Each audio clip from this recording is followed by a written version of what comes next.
Wrong on a couple different levels. Hey guys, welcome to the Pinecast episode 7. We're here today to talk to you about training, the third of 5 pillars. Peter, let's remind the people of the 5 pillars of purpose-driven fitness.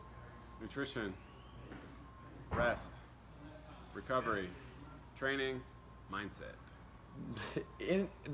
Today he switched the order up a little bit, but the third one is training. That's what we're going to talk to you guys about today. So excited about that. We have a couple things that just happened. Just had some fun. It was Mr. Ryan Kirkland debuting. Ryan Kirkland in the Pinecast. Yeah, our resident Iron Man. Last weekend we celebrated Friendsgiving. Right, it's the Thanksgiving that everybody actually wants to be a part of. It was exciting. Had a good crowd. It was glorious. And we had 7,000 people show up. 7,000. Feeding on the 5,000. And you ran your first mile in a while. I did. Probably got you in trouble a little bit. Y'all know his knee is recovering. So, what were you doing in between these 400-meter runs, Peter? I was chugging LaCroix. Shame. We all know that. The chest pains. We all know that the Unicorn Bang is the drink of choice. Our sponsor today. If I would have had these, I wouldn't have puked. Did I puke? Yeah, a lot of us puked. A lot of us didn't even drink beer and we puked. It only took a little LaCroix. And then, so that happened. That was a lot of fun. Go on the Instagram and the Facebook to see pictures from the event. But also, check it out on Instagram that we have next week's schedule up. So next week, Monday through Wednesday are normal. And then Thursday, we have an 8 a.m. Thanksgiving morning wide that we'd love for you to be here for. And then Friday, we're doing an 8 a.m. and a 12 p.m. Why only 2 classes on Friday, Peter? People want to shop. People want to shop, man. Go shop. Go live your lives. You want to wait in line, get them deals. Listen, you want to lunge while you're in line, you go for it. I heard they got Metcons for $1 at the Reebok outlet, Tanger outlet. So those are just what I heard. Excellent training shoes. I have them on my feet right now. What else? We have, and then we've also thrown it out there, the Christmas Luau, December 22nd, 6 p.m.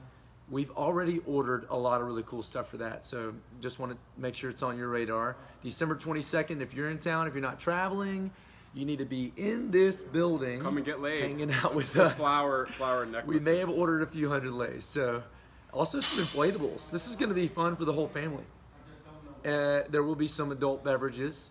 There will also be some games to play, and there will be an experience. That's our goal this year, is for the Christmas Luau to be the best Christmas experience you have. And just a little preview. Mark and I were talking. We're bringing our smokers, and it's going to be a meat fest. We're going to be smoking lots of meat. All right. I didn't know that. Yes. I'm not mad about it. We're going to have a pig with an apple in his mouth. Mark's going to put the apple in. Listen, I'll be all right with that. So, you were talking about training shoes earlier. Training. Are you a Metcon fan? They don't fit me. What about Reebok Nanos? They don't fit. What do you wear? I wear lifters when I need to wear lifters, and then I wear my old New Balance Fresh Foams just because they're light. Unfortunately, I have wide feet, and even losing 200 pounds, they're still wide, too wide. Big feet, man. What do you say about big feet? That's what they say. Big socks. So today we're talking about training, and I just want to I want to intro this idea of training by getting on my soapbox. So go there with me, right? We could talk about aerobic and anaerobic capacity. We could talk about phosphagen, glycolytic, and oxidative pathways. We could talk about interval training. We could talk about a lot of things, but I want to define for us training and the purpose behind training so that we can all be on the same page here. So before we get into too much dialogue, I'm not just talking about moving, because people say just move, right? And some people equate that in their minds. They think, okay, well, I'm going to walk an hour a day. Well, the problem with walking is it doesn't change you. It doesn't change you one iota. You might burn 35 more calories than if you were just standing there, maybe 50 more calories than if you were sitting down. But no change actually happens from walking. The type of training we're talking about is the type of training that drives adaptation, which means your body actually changes in response to the work that you're doing. Your body is trying to figure out, how can I become more efficient at doing the work that I'm being forced to do right now? That's the kind of training that we're talking about. When we say it's one of the pillars of purpose-driven fitness, that's the kind of training we're talking about. And so I want you guys, just really quick, I'm gonna let Peter weigh in on just kind of a piece of his journey in just a minute. But I want you guys to some of you guys are watching, some of you guys are listening, but I want you to imagine a dashboard, right? A dashboard that's in your car. It goes 0 miles to 120 miles an hour, right? And I want you to picture that at 0 miles an hour, we're gonna label 0 miles an hour sickness, okay? And then we're gonna rev the engine a little bit, we're gonna speed up, we're gonna get to about 60 miles an hour, we're gonna label that wellness. And then if you keep going down the dashboard, right, the continuum, you're gonna get to fitness, all right? So you have sickness, wellness, fitness.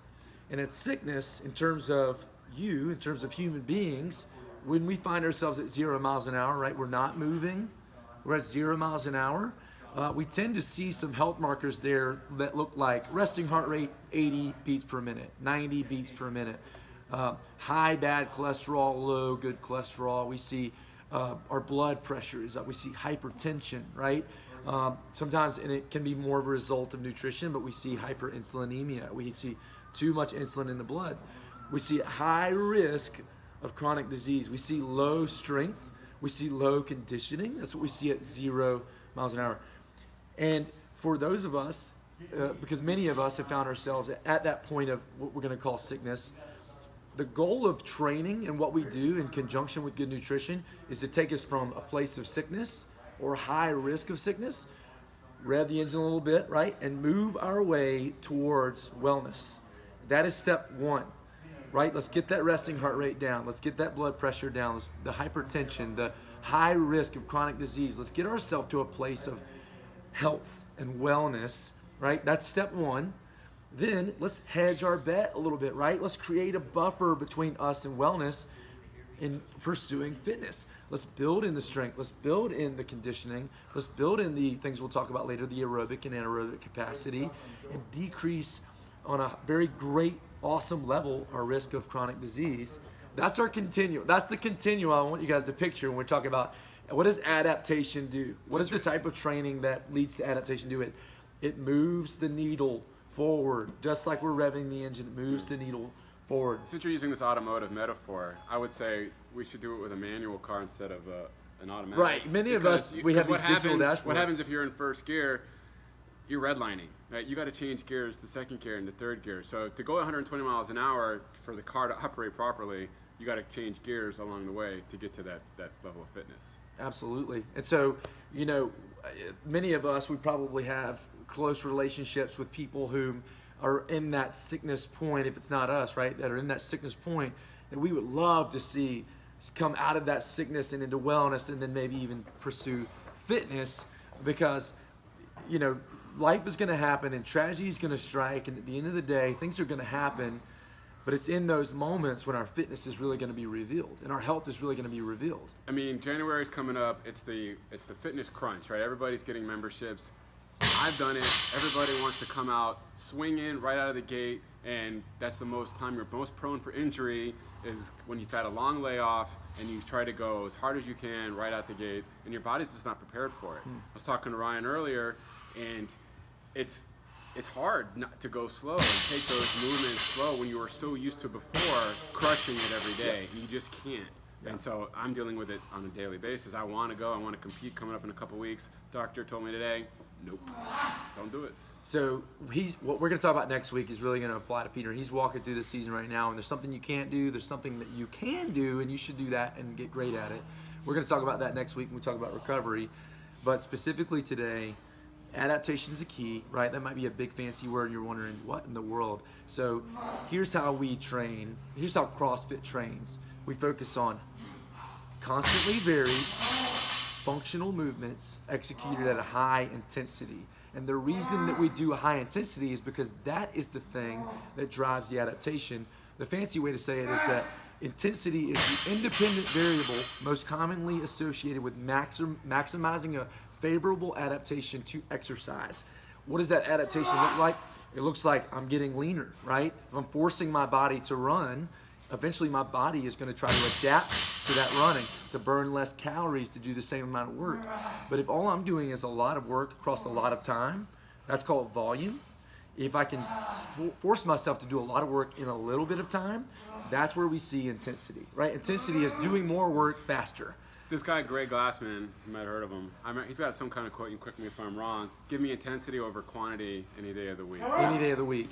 Any day of the week, because intensity is the independent variable most commonly associated with maximizing favorable adaptation to exercise. So that's fancy, but what are we doing, right? When we go to that high intensity place, we're jolting our body, we're shocking our system.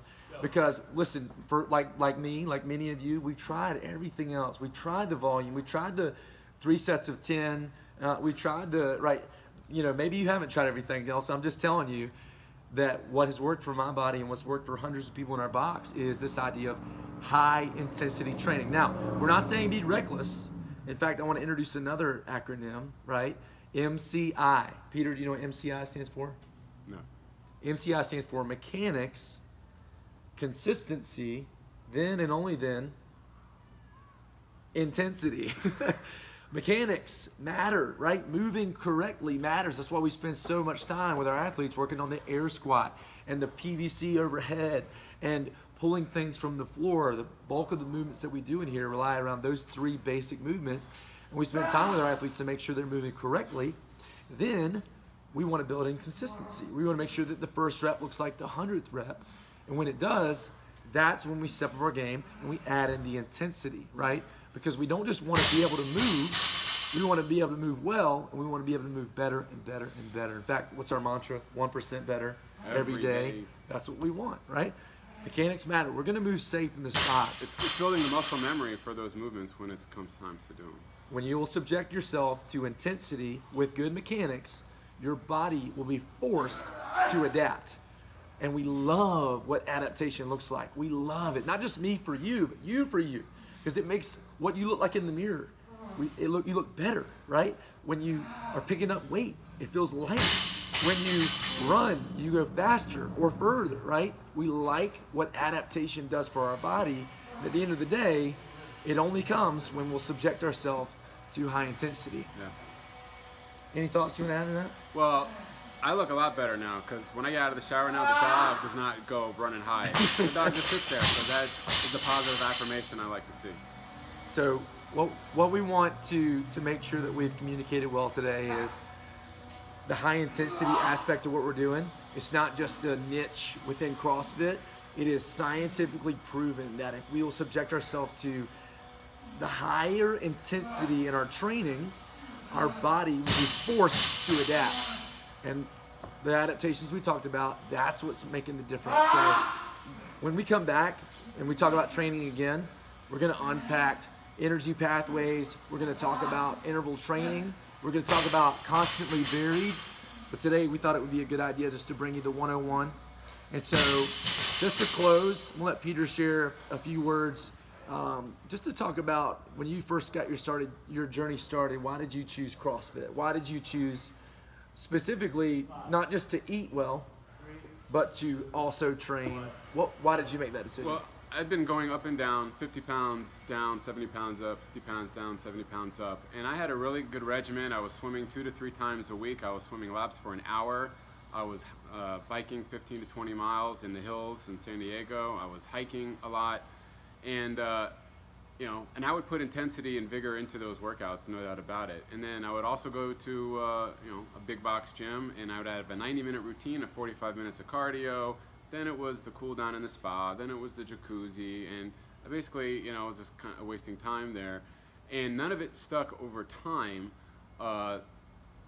It's not that there was a lot of time being wasted, and it wasn't until I found the CrossFit gym where that intensity was immediately thrust upon me, and I could be a 15-minute workout and get better results than an hour swim, which would wreck my shoulders, and I couldn't sleep at night.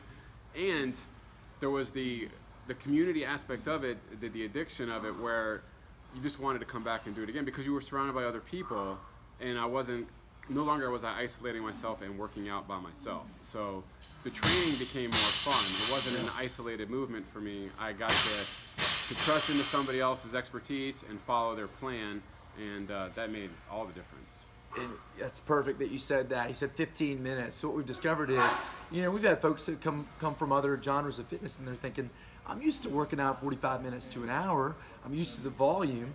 And what they'll realize is if they'll really give it all they have for 5, 10, 15 minutes, which you'll notice a lot of our programming is 7 to 15 minutes, high intensity. We vary it up a good deal, and we ask you to operate at your best effort.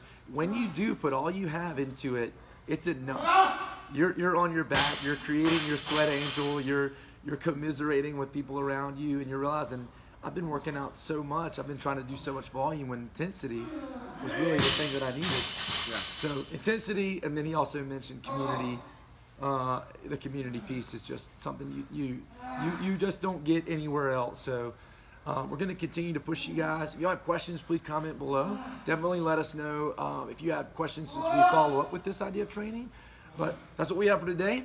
Appreciate you guys tuning in. Peter, till we meet again. Yes. Unicorn Bang. Unicorn Bang. We'll see you next week.